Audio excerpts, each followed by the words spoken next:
14절부터 23절입니다. 구약성경 404쪽입니다.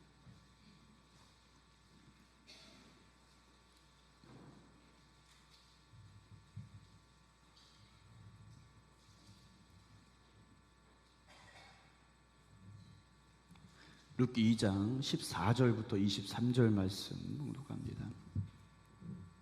식사할 때 보아스가 룻에게 이르되 이리로 와서 떡을 먹으며 네 떡 조각을 초에 찍으라 하므로 룻이 곡식 베는 자 곁에 앉으니 그가 볶은 곡식을 주매 룻이 배불리 먹고 남았더라. 룻이 이삭을 주우러 일어날 때 보아스가 자기 소년들에게 명령하여 이르되 그에게 곡식 단 사이에서 줍게 하고 책망하지 말며 또 그를 위하여 곡식 다발에서 조금씩 뽑아버려서 그에게 줍게 하고 꾸짖지 말라 하니라. 룻이 밭에서 저녁까지 줍고 그 주운 것을 떠니 보리가 한 에바쯤 되는지라.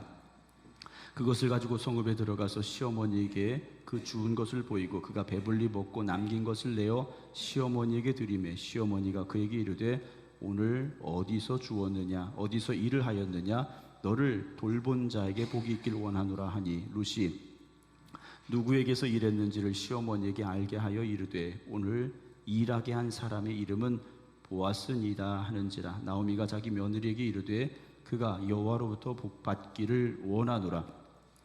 그가 살아있는 자와 죽은 자에게 은혜 베풀기를 그치지 아니하도다 하고 나오미가 또 그에게 이르되 그 사람은 우리와 가까우니 우리 기업을 물을 자 중에 하나이니라 하니라.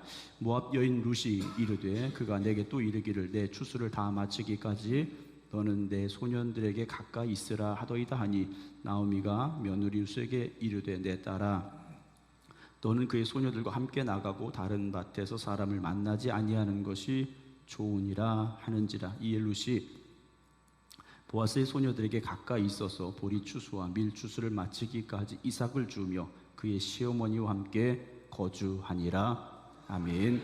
기도하겠습니다. 김경호 장로님 감사헌금 드립니다. 하나님 건강 지켜주심을 감사드립니다. 주님의 영광을 위해 살아가는 남은 여생이 되기를 소망합니다.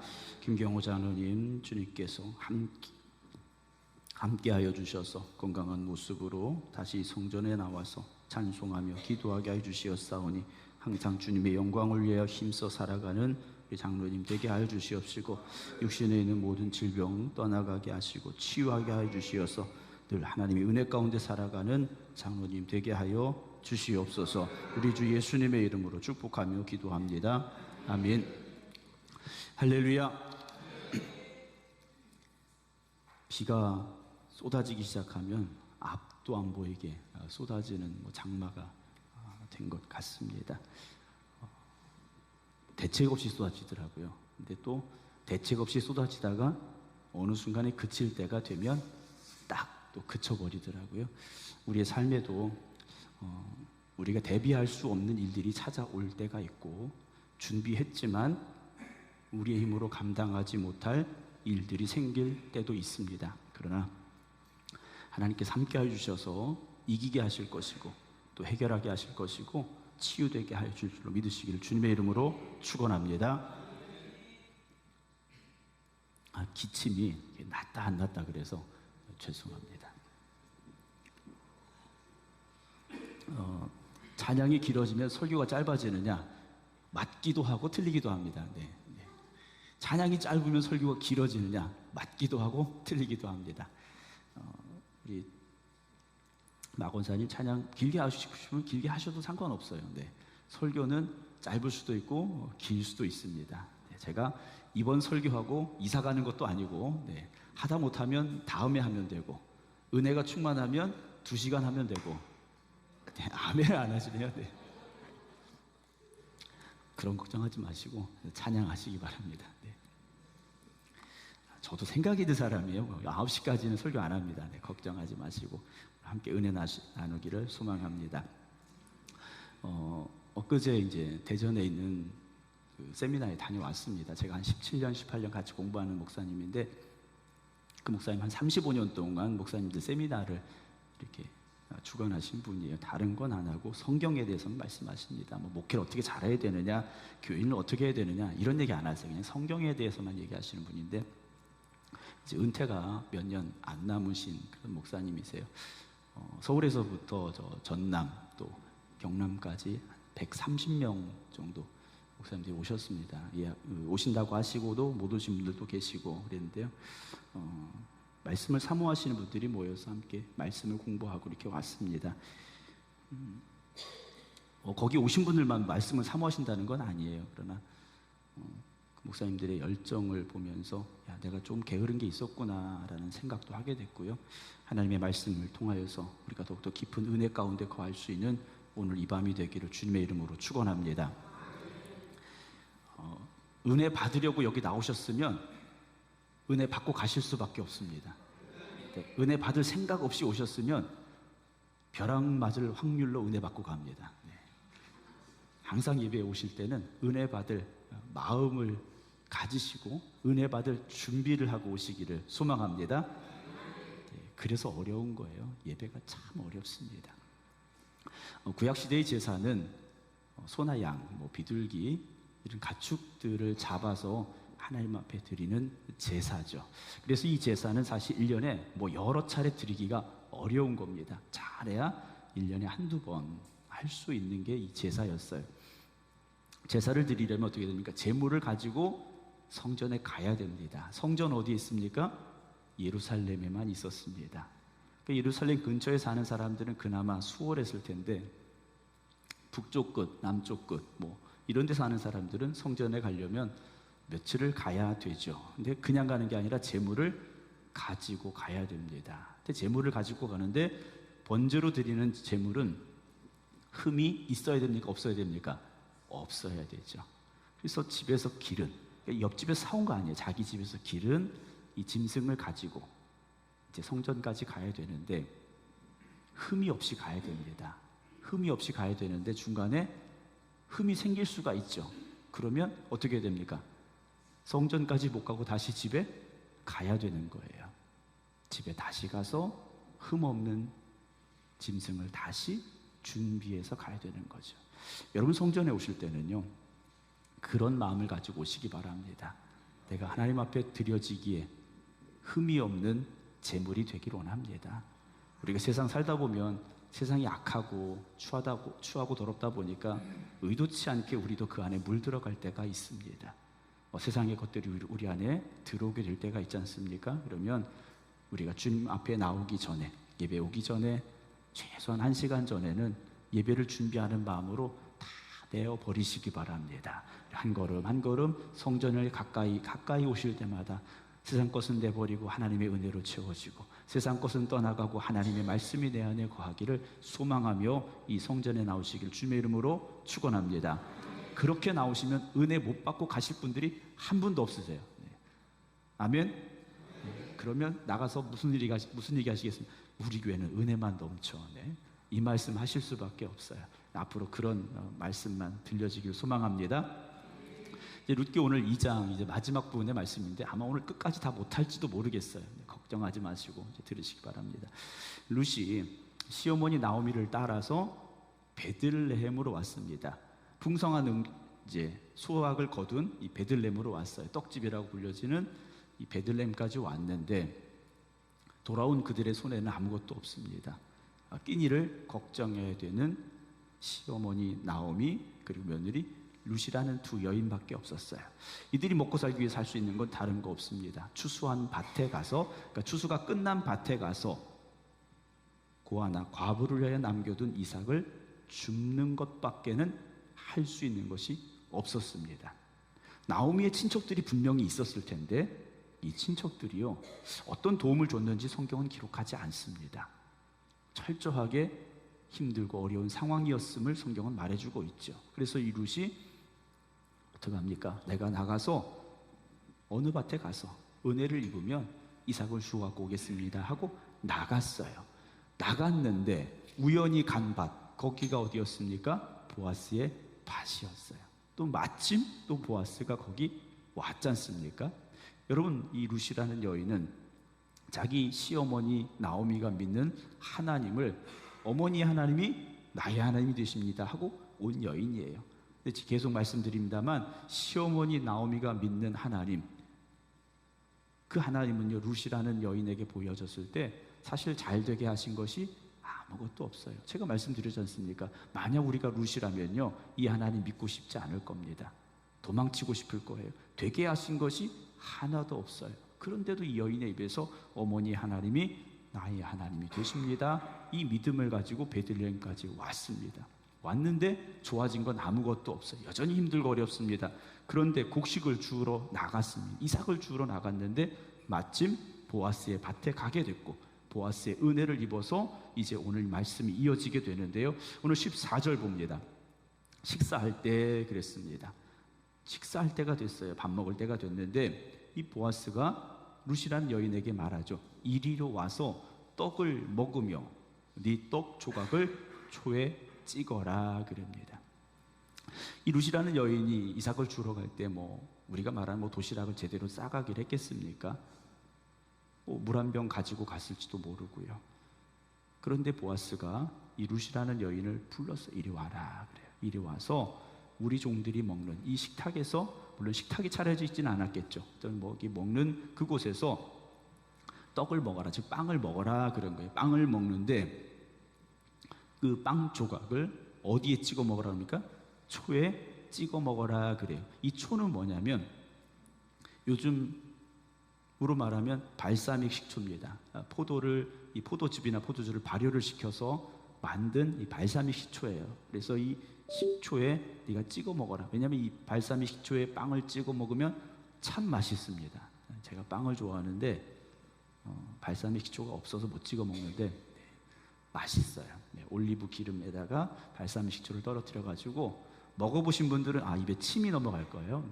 그걸 이렇게 딱 빵을 찍어 먹으면 맛있는데 귀한 겁니다. 왜냐하면 이 발사믹 식초를 만들려면 최소한 12년을 숙성을 시켜야 돼요. 물론 이 당시에 그랬는지는 모르겠습니다만 요즘 그래도 발사믹 식초다 그러면 최소 12년을 이 나무통에서 숙성을 시켜야 되는 아주 귀한 거예요. 그런데 이걸 룻이라는 여인에게 먹어라 했어요. 호의를 상당히 많이 베풀죠. 그래서 룻이 와서 먹고요. 곡식 베는 자 곁에 앉으니 그가 볶은 곡식도 룻에게 줬어요. 근데 룻이 어떻게 먹었습니까? 배불리 먹고 남았더라 그랬습니다. 룻이라는 여인이 하루 종일 일했으니까 얼마나 배고팠겠어요.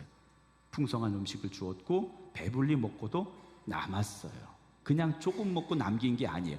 이 룻이라는 여인이요, 집에 시어머니가 있는데 준 건 조금만 먹고 나머지 가지고 가야지, 이게 아니에요. 먹고도 남을 정도로 풍성한 곡식을 이미 이 보아스가 룻에게 주었다라고 우리가 볼 수 있습니다. 그리고 나서 15절에 다시 이삭을 주러 가는데 보아스가 자기 소년들에게 이렇게 명령을 합니다. 그에게 곡식단 사이에서 줍게 하고 책망하지 말며 또 그를 위하여 곡식 다발에서 조금씩 어떻게 하랍니까? 뽑아 버려라. 곡식 다발은요, 우리로 말하면 볕단위, 이걸 이미 다 추수해서 묶은 겁니다. 낫지를 해서 그걸 추수해서 묶어 놓은 거예요. 그래서 그걸 가지고 가서 이제 털어야 되지 않습니까? 그런데 묶은 거에서 조금씩 빼가지고 버리라는 거예요. 누구 주우라고요? 룻이라는 여인이 줍게 하려고. 그럼 곡식단 하나 딱 주면 되지. 이건 부담스럽잖아요. 그러니까 표시 안 나게 슬쩍 이 이삭을 통째로 그냥 버려라 라고 보아스가 종들에게 명령을 합니다. 자, 이게 보통 일일까 하는 거죠. 우리는 그냥 성경에 있으니까, 이 말씀 또 너무 잘 아시니까 그냥 당연하게 생각을 해요. 그런데 당연한 게 아닙니다. 당연한 게 아니에요. 큰 주제로 돌아가 보면 하나님의 은혜라는 거죠. 은혜 아니면 이런 일들이 일어날 수가 없었더라는 거예요. 그냥 보아스가 마음이 좋아서 재산이 많으니까 불쌍한 여인 도와준다? 그렇지 않다라는 거죠. 하나님께서 보아스의 마음을 감동시키셨고 이 룻이라는 여인에게 자기가 베풀 수 있는 최대한의 호의를 지금 베풀게 하고 계시다라는 거죠. 여러분, 오늘 우리는요, 보아스일 수도 있고 룻일 수도 있고 보아스의 종들일 수도 있습니다. 우리는 이 셋 중에 하나일 수 있어요. 보아스의 입장이라면 우리는 어떤 사람들이 되어야 됩니까? 베푸는 사람들이 되어줘야 됩니다. 베푸는 사람들이 되어줘야 돼요. 룻의 입장이라면 어떻게 해야 됩니까? 최선을 다하여 내 삶을 살되 나에게 호의를 베풀고 은혜를 베푸는 사람의 호의를 받아들일 수 있어야 돼요. 어떤 사람은요, 호의를 베풀어도요 끝까지 안 받아들이시는 분들이 있어요. 이런 분들은요 심각한 경우가 뭐냐면 하나님이 은혜를 주셔도 안 받으려고 하시는 분들이 있어요. 여러분, 은혜 주실 때 받으시기 바랍니다. 누군가 나에게 사랑을 베풀 때 감사함으로 받으세요. 그래서 그 사랑의 빚을 마음에 간직하셔야 돼요. 사랑은요 받은 사람이 사랑할 수 있는 겁니다. 교회 안에서는요 그 사랑을 주어야 되고 받아야 되고, 그래서 우리가 피차 사랑의 빚 외에는 지지 말아야 되고요, 그 사랑의 빚을 사랑으로 갚으려고 노력을 해야 되는데, 또 한 가지 종이 될 수 있어요. 보아스의 종들이 될 수 있어요. 보아스의 종이라면 어떻게 됩니까? 주인의 명령에 그대로 순종하면 돼요. 이게 지금 누구 겁니까? 추수한 곡식이 누구 겁니까? 내가 땀 흘리고 이걸 묶었고 또 움직이고 해야 되지만 누구 겁니까? 내 게 아니에요. 내 게 아닌데 내 것처럼 살아가서는 안 된다라는 거죠. 주인의 것이. 그 주인의 명령대로 하면 되는 거예요. 여러분, 내가 가지고 있는 이 모든 것들이 누구 겁니까? 네, 내 거라고 말하자니 좀 그렇고, 아니라고 하자니 목사님이 달라고 할 것 같고, 네, 하나님 거지 않습니까? 그렇죠? 내가 가지고 있는 모든 것이 하나님 거예요. 우리가 그 사실을 잊지 말아야 됩니다. 교회도 하나님의 교회예요. 내 생명도 하나님의 것이고요. 거기까지만 말씀드릴게요. 더 말씀드리면 시험 들 수도 있으니까. 하나님의 것이에요. 내 고집을 내세우지 말아야 됩니다. 아니, 주인이시여, 다른 사람들도 있는데 왜 하필 저 여인에게만? 저 여인 모압 사람이잖아요? 말할 수도 있어요. 그런 편견을 내버리고, 내 고집 내버리고, 내 생각 내버리고 주인의 말에 순종하는 이 종들처럼 하나님 말씀에 순종하시기 바랍니다. 자, 룻이라는 여인이 풍성한 식탁을 마주했고 큰 은혜를 지금 입고 있음을 보게 됩니다. 모든 것이 결국 하나님의 은혜였어요.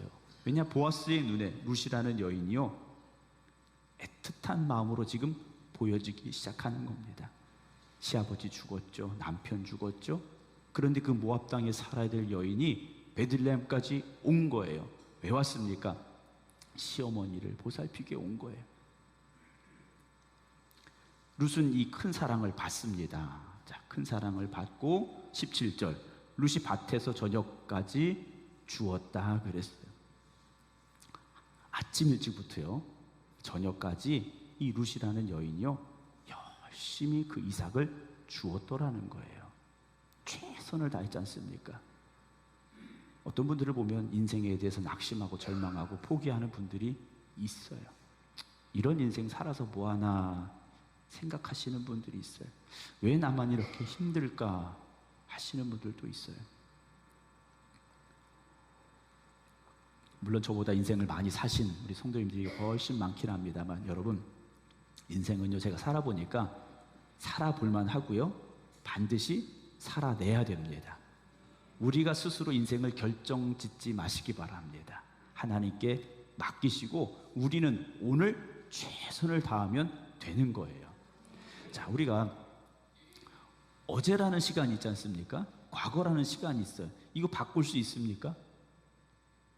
바꾸고 싶으신 거 있으세요? 네, 웃으시는 분들은 좀 바꾸고 싶은 게 있을지도 모르겠는데 못 바꿉니다. 어제라는 시간이요, 지나온 시간은 바꿀래야 바꿀 수가 없어요. 자, 그럼 내일이라는 시간, 또 미래라는 시간 있지 않습니까? 아직 다가오지 않은 시간이에요. 자, 앞으로의 날들 여러분들이 생각하는 대로 되겠습니까? 그렇지 않을 수도 있어요. 근데 마귀는 어떻게 합니까? 어제의 시간을 가지고요 불평하게 만들어요. 바꿀 수 없는 어제 지나간 일들을 우리 머릿속에 자꾸 생각나게 해요.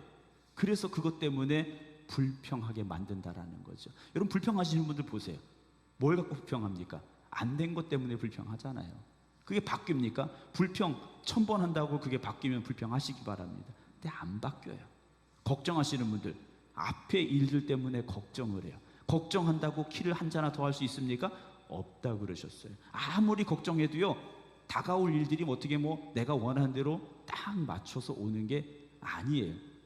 우리가 할 수 있는 시간은 딱 언제입니까? 지금이에요. 우리가 할 수 있는 시간은 바로 지금이라는 이 시간이에요. 그럼 이 시간을 어떻게 살아야 됩니까?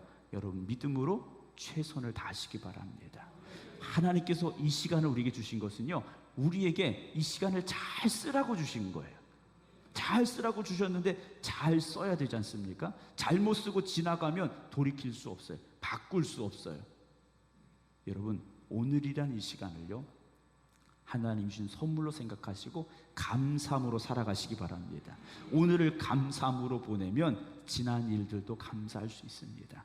다가올 일들은요, 믿음의 꿈을 가지고 기대할 수 있는 거지 않습니까?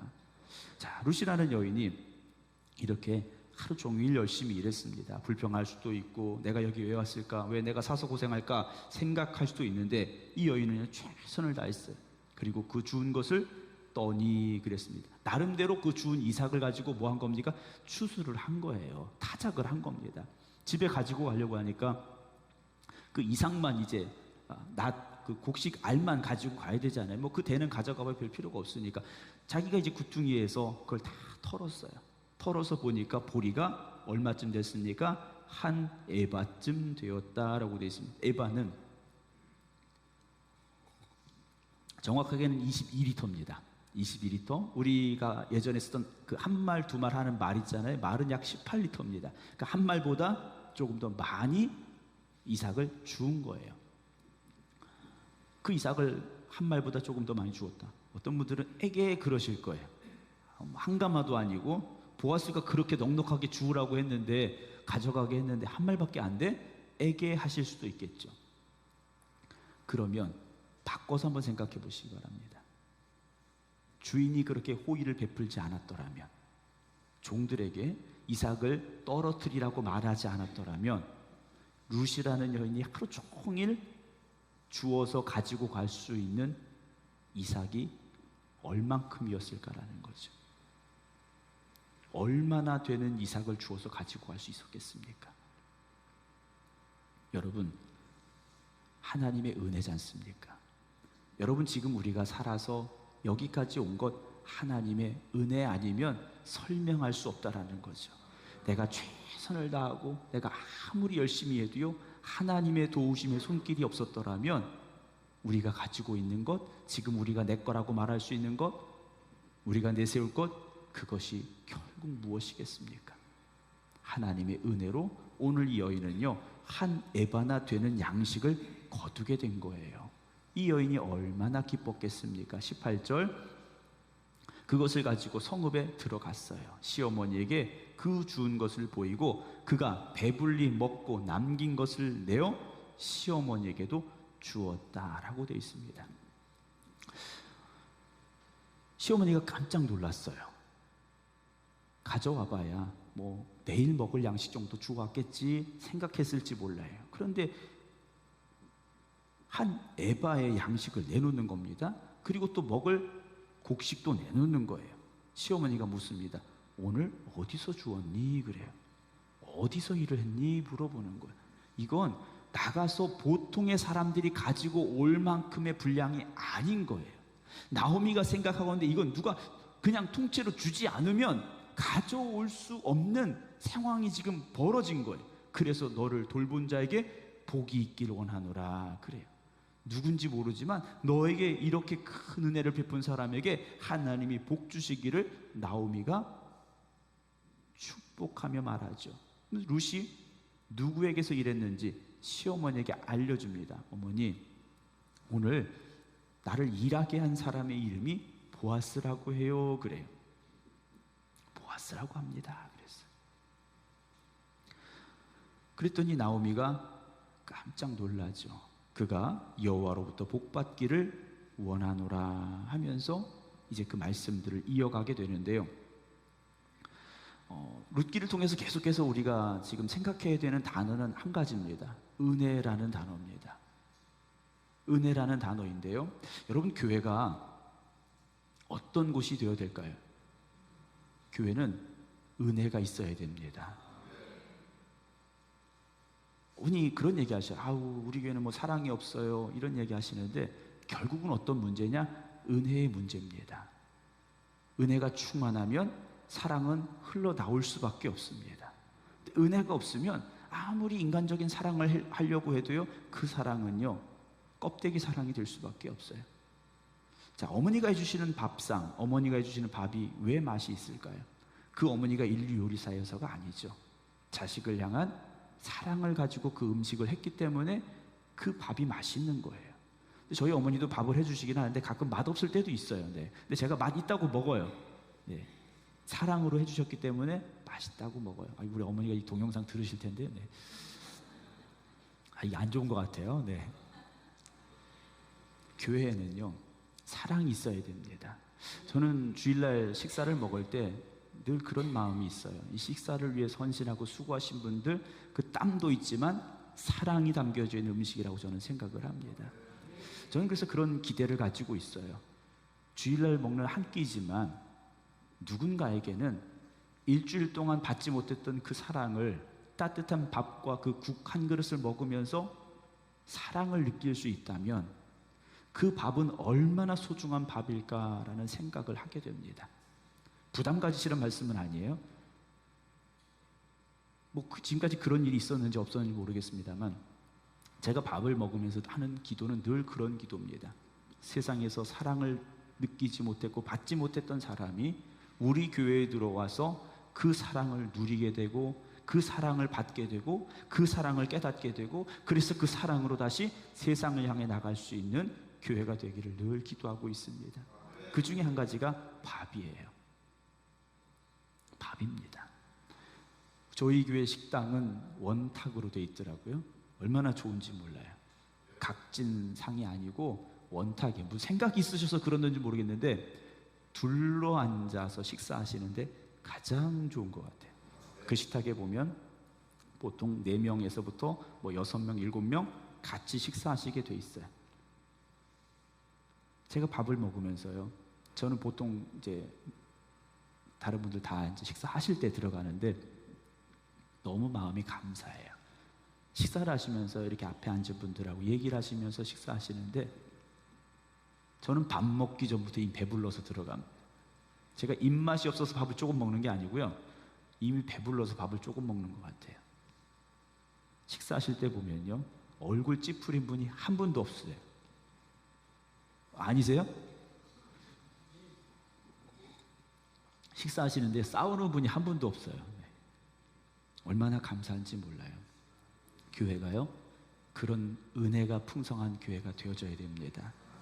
어떤 교회 가보면요, 밥 먹고 가라고 잡는데 안 먹고 그냥 가요. 왜냐? 그 밥 먹으면 체할 것 같다고 그냥 가시는 분들이 있어요. 저희 교회는 그런 분은 없는 것 같아요. 바빠서 못 드시고 가시고 식사 약속이 있어서 그냥 가시는 분들은 있어도 그 밥 먹으면 체할 것 같아서 안 먹겠다 하시는 분은 제가 지금까지 본 적이 없는 것 같아요. 교회는요, 말씀의 은혜가 있어야 되고요, 교제의 은혜가 있어야 됩니다. 그렇지 않으면 교회는요, 이미 교회가 아닌 거예요. 건물로만 있는 것이지 하나님의 몸된 교회가 아니라는 거죠. 바라기는 우리 생극교회가 말씀의 은혜가 더하여지고 그리고 사랑의 은혜와 교제가 충만하기를 주님의 이름으로 축원합니다. 자, 그렇게 이제 20절에 나오미에게 보아스가 이야기하니까 나오미가 이렇게 말을 해요. 그가 여호와로부터 복받기를 원하노라. 복은 결국 어디로부터 오는 겁니까? 하나님으로부터 오는 거예요. 보아스는 이미 물론 물질적인 복이 있는 사람이에요.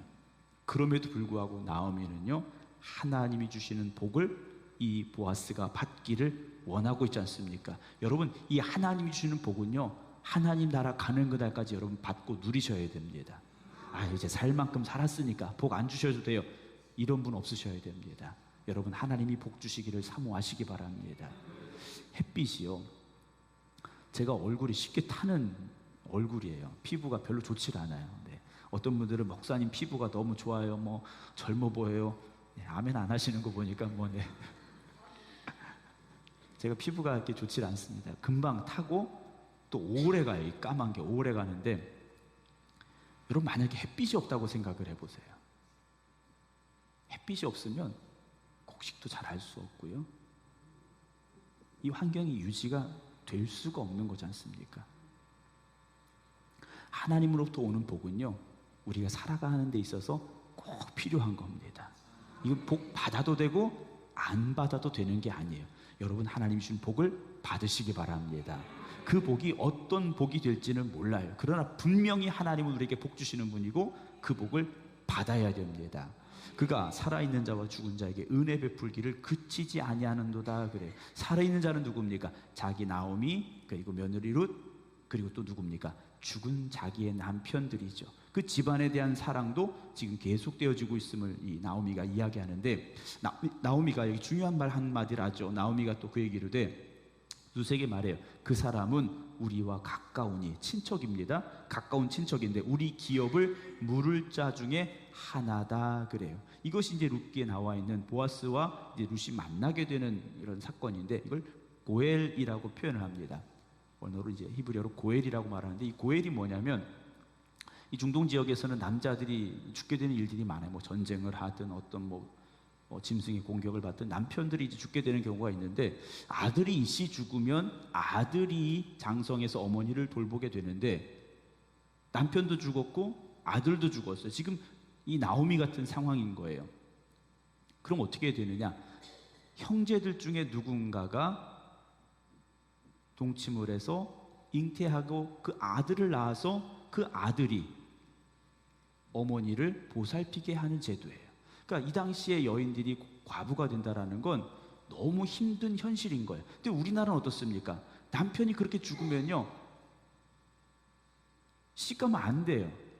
우리나라의 풍습은 뭡니까? 그냥 시집 안 가고 살다가 죽어야 돼. 그래서 연료비 뭐 이런 거 세워주고 그랬잖아요, 옛날에. 그렇게 살아야 된다고 생각을. 근데 중동 지역은 달라요. 우리와 다른 문화와 다른 환경이라는 겁니다. 아들 없이 남편이 죽으면 친척들 중에 가까운, 그 형제들 중에 하든 결혼을 해주든지, 아니면 형제가 아니면 가까운 친척 중에 누군가가 대를 이어줘야만 되는 상황이었다라는 거죠. 그러면서 이 나오미가 하는 말이 뭡니까? 그 사람은 우리와 가깝고 친척이고 또 우리 기업을 물을 자, 그 고엘의 의무를 감당할 자 중에 한 명이다라고 이야기를 해요. 그러면서 21절에 모압 여인 룻이 말합니다. 그가 또 내게 이르기를, 내 추수를 다 마치기까지는 너는 내 소년들에게 가까이 있으라 하더이다. 추수가 아직 더 많이 남아있다는 거지 않습니까? 계속 오라는 거예요. 22절, 나오미가 며느리 룻에게 이르되, 내 딸아, 너는 그의 소녀들과 함께 나가고 다른 밭에서 사람을 만나지 아니하는 것이 좋으니라 하는지라. 23절, 이에 룻이 보아스의 소녀들에게 가까이 있어서 보리 추수와 밀 추수를 마치기까지 이삭을 주우며 그의 시어머니와 함께 거주했다라고 되어 있습니다. 자, 사랑하는 성도 여러분, 오늘 읽어드린 말씀까지는 다 갔어요. 다 말씀을 드리진 않았습니다만, 사실 나오미와 룻이라는 여인은요, 인생의 우리가 흔히 말하는 가장 밑바닥까지 지금 떨어진 상황입니다. 경제적으로 가장 밑바닥까지 내려갔어요. 그리고 자기를 돌봐줄 어떤 이들도 지금 없는 상황입니다. 그런데 그 밑바닥에서 이 여인들은 누구의 은혜를 사모하고 있습니까? 하나님의 은혜를 사모하고 있다라는 거죠.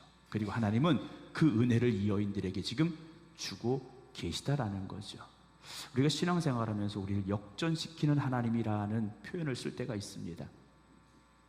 역전이란 무엇이겠습니까? 안 되는 거예요. 해도 안 되는 거예요. 나는 항상 패자 같아요. 나는 안 되는 사람인 거예요. 그런데 하나님이 어느 순간에 되게 하시고요, 어느 순간에 회복시켜 주시고요, 어느 순간인가 우리를 바꿔 주시더라는 거예요. 성경 곳곳에 우리의 인생 속에 들어오셔서 우리를 역전시켜 주시는 하나님의 역사가 기록이 되어져 있음을 우리는 보게 됩니다. 사랑하는 성도 여러분, 우리는 모든 것을 다 알 수는 없어요. 모든 것을 다 알 수 있는 사람은 여기 아무도 없습니다. 저도 알 수 없고 여러분도 알 수는 없어요. 그러나 중요한 것, 하나님은 알고 계시다라는 거죠. 하나님은 계획하고 계시다라는 겁니다. 그 계획 속에 들어가셔야 되는 거예요. 하나님이 아무리 계획하셔도 우리가 그 계획 속에 들어가지 않으면 소용이 없다라는 거죠. 하나님의 계획 속에 들어가시기 바랍니다. 순종함으로 들어가시기 바랍니다. 하나님께서 아브라함에게 복 주셨지 않습니까? 그 복을 약속하셨어요. 그런데 하나님께서 아브라함에게 뭐라고 말씀하십니까? 이삭을 죽여라 그러셔요. 인간적인 생각으로 본다면 절대 해서는 안 되는 거예요. 그런데 하나님 왜 아브라함에게 그렇게 하라고 하셨습니까? 너 내 계획 속에 들어와야 되는데, 내 계획 속에 들어오려면 이 과정을 통과해야 된다 말씀하신 거예요. 여러분, 예수 믿기로 결심하신 거 잘하셨어요. 그리고 수요일날 교회 나오신 거 정말 잘하셨어요. 여러분, 예수님 언제 오신다고 그랬습니까? 비 오는 날 수요일 밤에 오신다고 그랬어요. 예언은 아니에요. 네. 우리 목사님이 비 오는 수요일날 오신다고 그랬는데 이렇게 말씀하시면 안 돼요. 참 나오기 힘든 시간에 나오셨어요. 오늘 하루도 얼마나 피곤하시고 힘드세요. 또 목사가 설교를 일찍 끝내야 되는데 주체까지도 설교를 길게 하고 있어요. 그런데요, 왜 하나님이 오늘 이 밤에 우리를 여기 부르셨을까 하는 거죠. 하나님의 계획 속에 들어오라고, 하나님의 계획 속에 들어오라고 우리를 부르셨지 않습니까? 여기서 벗어나지 마시기 바랍니다. 기차가 사고가 날 때 왜 사고가 나느냐? 탈선할 때 사고가 납니다. 기차는요, 사고 나기가 참 어려운 운송기관이에요. 자동차나 비행기는 사고 날 가능성이 많습니다. 근데 기차는요, 정해진 선로를 가기 때문에, 그리고 그 길은요, 자기 혼자 가는 길이에요. 마주오는 기차가 없어요. 그런데 그 선로를 벗어날 때 사고가 나지 않습니까? 예수 믿고 하루하루 살아가는 것이 좀 더뎌 보일 수도 있어요. 좀 힘들어 보일 수 있어요. 그러나 이 길을 가는 것이 가장 빠른 길입니다. 이 길을 가는 것이 가장 안전한 길이고요, 이 길을 가는 것이 가장 복된 길이다라는 것을 여러분 잊지 마시기 바랍니다. 하나님은 이미 우리를 부르셨어요. 아브라함을 부르셨듯이 우리를 부르신 겁니다. 우리도 고백할 수 있어야 됩니다. 아브라함의 하나님이 나의 하나님이십니다. 여러분, 그 믿음을 가지고 내일을 살아가시기 바랍니다. 그렇다면 그 내일은 결코 여러분들에게 있어서 두려움의 날들도 아닐 것이고요, 염려의 날들도 아닐 것이고요, 기쁨과 감사와 찬송의 날들이 될 줄로 믿으시기를 주님의 이름으로 축원합니다. 기도하겠습니다. 우리를 너무나도 사랑하시는 하나님, 감사와 찬송과 영광 올려드립니다. 우리의 인생이 나오미처럼 또 룻처럼 모든 것을 다 잃어버리고 실패해서 정말 내 손에 가진 것이 아무것도 없는 상황일 수도 있습니다. 어느 누구도 나를 도와주지 않고 어느 누구도 내게 눈길조차 주지 않는 상황일 수 있습니다. 그럼에도 불구하고 이들은 하나님을 의지했습니다. 어머니의 하나님이 나의 하나님이십니다 고백했습니다. 오늘 우리도 고백합니다. 하나님, 나의 하나님이십니다. 하나님은 나의 하나님이 되십니다. 고백하며 기도드립니다. 하나님, 저들을 붙잡아 주시옵시고 은혜를 더하여 주시옵소서. 오늘 우리의 현실, 우리의 상황 힘들고 어렵습니다. 그러나 하나님께 뜻과 계획하심이 있음을 믿사오니, 그리고 우리가 그 하나님의 뜻과 계획하심 가운데 순종함으로 들어가오니 하나님 우리를 붙잡아 주시고 인도하여 주시어서 새롭게 하여 주시옵시고 역전시켜 주시옵시사 하나님의 축복 가운데 거하는 성도들 되게 하여 주시옵소서. 오늘 이 밤 주님께 모든 것 맡기고 기도합니다.